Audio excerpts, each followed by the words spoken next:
जय माता की, जय गुरुवर की। मैं हूँ अंजलि और एक बार फिर आप सबका स्वागत है मेरे यूट्यूब चैनल पे।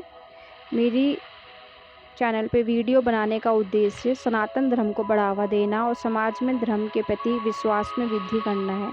मेरे द्वारा बताए गए तथ्य वेद, उपनिषद, महाभारत, रामायण और श्रीमद् भागवत पुराण, गीता आदि में दिए गए हैं।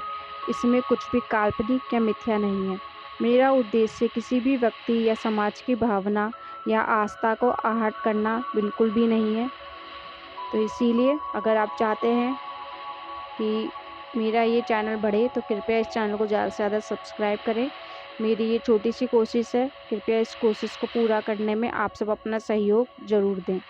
आइए ज़्यादा देर ना करते हुए हम आज की वीडियो को शुरू करते हैं। आज हम बात करने वाले हैं मोक्ष से जुड़े कुछ सवालों के बारे में जो कभी ना कभी हम सबके मन में आते ही हैं। जैसे मोक्ष क्या है और मोक्ष के बाद आत्माएं कहाँ जाती हैं, मोक्ष प्राप्त होने के बाद पुनर्जन्म होता है या नहीं, और मोक्ष अगर होता है तो उसकी अवधि कितनी है, और जब पुनर्जन्म होना ही है तो हम मोक्ष प्राप्त क्यों करें। इन सब सवालों को हम आज की वीडियो में लेने वाले हैं। तो अगर आपके मन में भी इनमें से कोई सवाल है तो कृपया वीडियो के अंत तक बने रहें, जिससे आपको भी आपके प्रश्नों के सवाल जवाब ज़रूर मिलें। तो आइए ज़्यादा देर ना करते हुए हम आज की वीडियो को शुरू करते हैं। सबसे पहले बात करते हैं कि मोक्ष क्या है।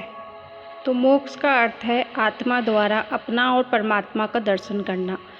आत्मा को मोक्ष भगवान की कृपा से प्राप्त होता है। भगवान की कृपा उन्हीं आत्माओं पर होती है जिन्होंने शरीर में रहते हुए अच्छे कार्य किए हों, कर्म किए हों। मोक्ष प्राप्ति के लिए मनुष्य को अष्टांग योग भी अपनाना चाहिए और उसे हमेशा वो कार्य करने चाहिए जिससे उसकी आत्मा की उन्नति हो। शास्त्रों के अनुसार जो व्यक्ति नियमित रूप से गीता के 11वें अध्याय का पाठ करता है उसे भगवान विष्णु के दर्शन का पुण्य प्राप्त होता है। ऐसे व्यक्ति की आत्मा मृत्यु के पश्चात परमात्मा के स्वरूप में विलीन हो जाती है, अर्थात उन्हें मोक्ष मिल जाता है। गीता का 18वां अध्याय मोक्ष संन्यास योग के नाम से भी जाना जाता है। अब बात करते हैं कि मोक्ष के बाद आत्माएं कहाँ जाती हैं। तो कहा जाता है कि मोक्ष के बाद आत्माएं ब्रह्म में ही समाहित हो जाती हैं। ब्रह्म और आत्मा में कोई भेद नहीं रहता। उसके बाद उस आत्मा को भी खुद का स्वरूप ब्रह्म का स्वरूप ही दिखाई देता है। इसलिए जब ऋषि मुनि ब्रह्म स्वरूप तक पहुँचे तब उन्होंने यही कहा, अहम ब्रह्मास्मि, अर्थात मैं ही ब्रह्म हूँ। अब बात करते हैं कि मोक्ष की अवधि क्या है, कि क्या मोक्ष अमर होने के लिए है या आत्मा सदा के लिए अमर हो जाती है, या मोक्ष की भी कोई अवधि है। आइए अब इसके बारे में बात करते हैं। कहा जाता है हमारे वेदिक मान्यता अनुसार मोक्ष की अवधि 31 नील 10 खरब 40 अरब होती है। मोक्ष प्राप्त कर जीवात्मा ईश्वर के सानिध्य में रहकर ईश्वर के आनंद से युक्त होकर सृष्टि व लोकांतरों में अपनी ही गति से भ्रमण करती रहती है। ईश्वरीय रचना को देखकर आनंदित होती रहती है और वो खुद में ही मस्त रहती है। इसको आप इस तरीके से समझ सकते हैं जैसे एक विशाल समुद्र में खूबसूरत मछलियाँ इधर उधर भ्रमण करती रहती हैं, उनको अपने आसपास दूसरे लोग से कुछ लेना देना नहीं होता। ठीक उन्हीं मछलियों की तरह एक अपार सागर में जिस तरह मछली एक छोर से दूसरे छोर तक आनंदित होकर भ्रमण करती रहती है, ठीक वैसे ही जिन आत्माओं को मोक्ष प्राप्त हो जाता है वो इस लोक से दूसरे लोक का बगैर किसी इच्छा के, बगैर किसी उसके खुशी से भ्रमण करती रहती हैं और इस ईश्वर की बनाई रचना को देखकर आनंदित होती रहती हैं।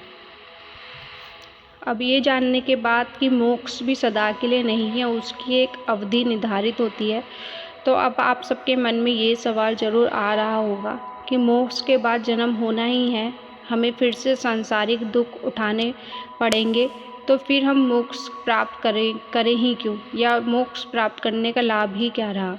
इसका जवाब मैंने कहीं बहुत सुंदर पढ़ा था कि दोपहर में आपको भूख लगी तो आपने खाना खा लिया, क्या शाम को आपको दोबारा भूख नहीं लगेगी। यदि शाम को भूख लगेगी तो फिर दोपहर में खाना खाने का क्या लाभ हुआ। खाना खाना बेकार तो नहीं हुआ ना। जो खाना आपने दोपहर में खाया उसका आपको लाभ मिला। इसका मतलब दोपहर का खाना आपके लिए उपयोगी साबित हुआ। 6 घंटे तक भूख से छुटकारा आपको मिल गया। और दोपहर में आप भोजन करने से अगर 6 घंटे तक भूख से दुख से छुटकारा पाने के लिए आप भोजन कर सकते हैं तो सोचिए 21 नील 10 खरब 40 अरब वर्षों तक दुख से छुटकारा पाने के लिए मोक्ष पाना महत्वपूर्ण है। ऐसा तो नहीं है कि मोक्ष केवल आपको एक ही बार मिलेगा या फिर आपको मोक्ष मिलेगा ही नहीं। भगवान ने आपको नहीं रोका है। ईश्वर कहते हैं कि दोबारा कर्म करो फिर आ जाना। मोक्ष का दोबारा रास्ता आपके लिए खुला है। आप सदैव मोक्ष प्राप्त कर सकते हैं। आखिर में मैं यही कहूँगी, मोक्ष प्राप्त करना बेशक हम सबका उद्देश्य होना चाहिए, लेकिन मोक्ष प्राप्त करने के लिए आपको मरना या संन्यास लेना या संसार त्यागना आवश्यक नहीं है। आवश्यक है कि हर पल आप कैसा जीवन जी रहे हैं उस पर ध्यान दें। हर पल ध्यान दें आपके कर्म कैसे हो रहे हैं, आपसे अच्छे कर्म हो रहे हैं या बुरे हो रहे हैं। हमेशा कोशिश करिए कि आपके कर्म अच्छे रहें, क्योंकि जीते जी हम कैसा जीवन जी रहे हैं उस पर सदैव ध्यान रखना ही मोक्ष प्राप्ति का सरल मार्ग है।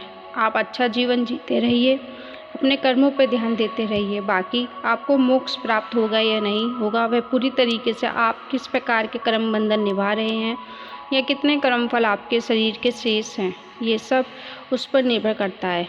तो बस हर पल अपने जीवन पर ध्यान दीजिए, अपनी गतिविधियों पर ध्यान दीजिए। हर पल एक श्रेष्ठ जीवन जीने की कोशिश करिए। जैसा जीवन गीता में भगवान श्री कृष्ण द्वारा बताया गया है कि मनुष्य को किन कर्तव्यों के पालन करने चाहिए जिससे ईश्वर उन पर प्रसन्न होते हैं। इन बातों का ध्यान रखिए, गीता का पाठ करिए और ईश्वर से जुड़िए। फिर देखिए आपको जीते जी ही मोक्ष प्राप्ति हो जाएगी। आपको मोक्ष प्राप्त करने के लिए संसार त्यागने की आवश्यकता नहीं पड़ेगी। आशा करती हूँ ये वीडियो आपको पसंद आई होगी। अगर आप सबको पसंद आई है तो कृपया आप वीडियो को लाइक ज़रूर करिए, कमेंट ज़रूर करिए और अगर आपने अभी तक इस चैनल को सब्सक्राइब नहीं किया है तो प्लीज़ चैनल को सब्सक्राइब ज़रूर करिए। अभी तक की वीडियो देखने के लिए आप सभी का बहुत बहुत धन्यवाद है। आप सभी को जय माता की, जय गुरुवर की।